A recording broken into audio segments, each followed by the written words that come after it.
I believe that most human beings are only living at about 40% of their capability. So the mind has a governor, like a car. If you're driving a car and the car has a governor on it, the car may say 130 miles an hour, but the governor is set for 91. Once that governor sets in, you get to 91, that car starts doing this. The car wants to go. The car wants to go, but that factory said, we're not going past 91. We have a factory, a nice governor in our brain, and it's a survival mechanism. It protects us from pain and suffering. The second we feel that, our mind says, oh no, this isn't fun. We should back off. We should sit down, find something more comfortable. And there's something about the mind. The mind has the tactical advantage over you at all times. At all times of your life, the mind has a tactical advantage over you. Why is that? It knows what you're afraid of. It knows your insecurities. It knows your deep, dark lies. And it starts to push you away from that. It pushes you in a direction that is comfortable.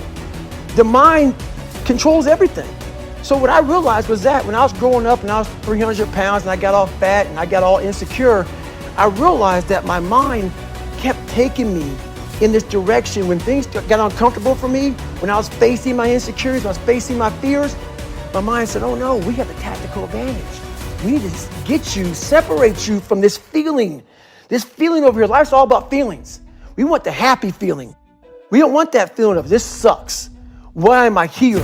And you don't have any, so you can't answer those questions, so you leave. I started realizing that if in that moment you can answer those questions and you are now in charge of your brain versus your brain ruling you, that's where all that stuff comes from. So the 40% rule is all of that. You get to 40%, your brain says, we're done. Let's roll, man. This is starting to get painful. This is uncomfortable. So you sit down. You have to figure out ways, and everybody's different. That's how the book kind of talks about, like we all have these things about, 5 steps to this and 4 steps to this. It's a lot more than that. It's a practice that you have to, it's a habit. So if you know that at 40%, I'm feeling pain. At 40%, I'm feeling pain. That's where the 40% rule kicks in. Now it starts. Okay, I'm feeling pain. My mind's saying all this to me. It's saying, get out of here, run, flee. The fight or flight kicks in. Okay, we're done, we're not good enough. It starts telling you all these things. You start to believe it because the mind controls all. This is the time where you have to gain control back of your mind. It's okay, let me see if I can go 45%. And once you start giving yourself more and more hope and start realizing, okay, the mind starts to be, okay, what are you doing? We're supposed to be going right and you're going left. You start then controlling your mind. Start finding more in yourself. And then it goes from 40% to a lot further than that. But that's the start of it though. Get to the spot where your mind is saying stop. Wherever that is, you gotta get there first. And then that's when that starts to work for you. You gotta control yourself in that moment. That's my happiness, is my reflection on the suffering of my journey, knowing I never quit, nor was I guided by anybody on this earth. I was guided by something much more powerful, and I listened, and I chose the path of most resistance. Talent not required. I had a starting point, and the starting point was this very scared, immature, fragile kid. But through figuring out this fragile kid, I found out through all this muck, this can come out the other end. A person that does 4,030 pull-ups, who runs miles and miles and miles at a time.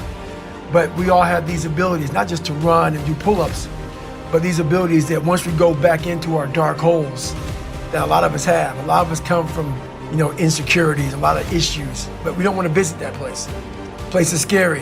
The place is something that we want to forget about. I had the courage, finally, to go back in there and organize it, get it organized in my mind and figure out, where to start from. But the journey led me to the so-called superhuman stuff that I do now. It's amazing how powerful anger is. It is a very, very powerful thing, but it can't overcome everything. I was angry once I was able to uncover the rug and look at all these different shells that I collected over the years and say, wow, that fucked me up. That one was real bad. And because what happens is when you start to collect all these shells, and these shells are bad things of your life and you put them in your nice treasure chest and you hide them, you know, because it reminds you of where you're at, but you don't want to visit them all the time.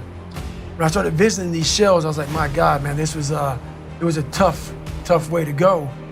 But now looking back on it, man, I don't have any more shells. So now you have to learn to, now what's your passion? So now my passion is still trying to find out what is left, what is more. Can I be driven without the anger? And I can be. I've only dissected 44 years of my life. While I'm still living, I'm still in my live autopsy. So, you know, right now, until I'm dead, I'm still examining human potential. How far can the mind go? How far can we go as human beings? So I call myself the Stephen Hawking of the mind. You know, he was obsessed with everything he ever dove into. You know, the guy couldn't walk or anything, you know, so he was like, the mind, it's one thing he didn't want to lose. And I became obsessed with it because it's the one thing that controlled me.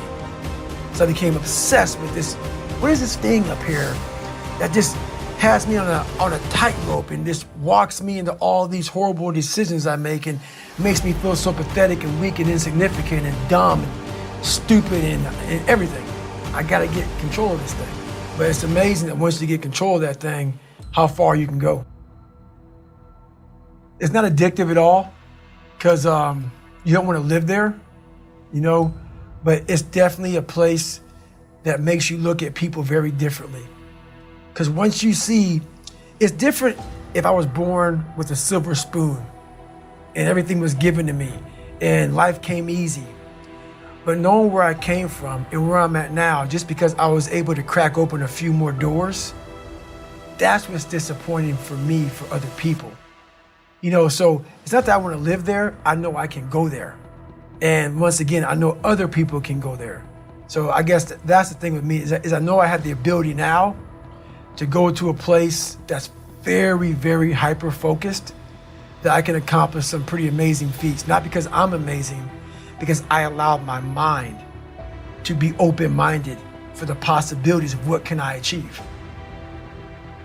If you're jealous about anything, that is a horrible thing. Anger, I've done really well with controlling it nowadays. Back in the day when you're insecure. So all this stuff comes from conquering yourself. Once you feel good about yourself, all the anger, not all of it, we're human.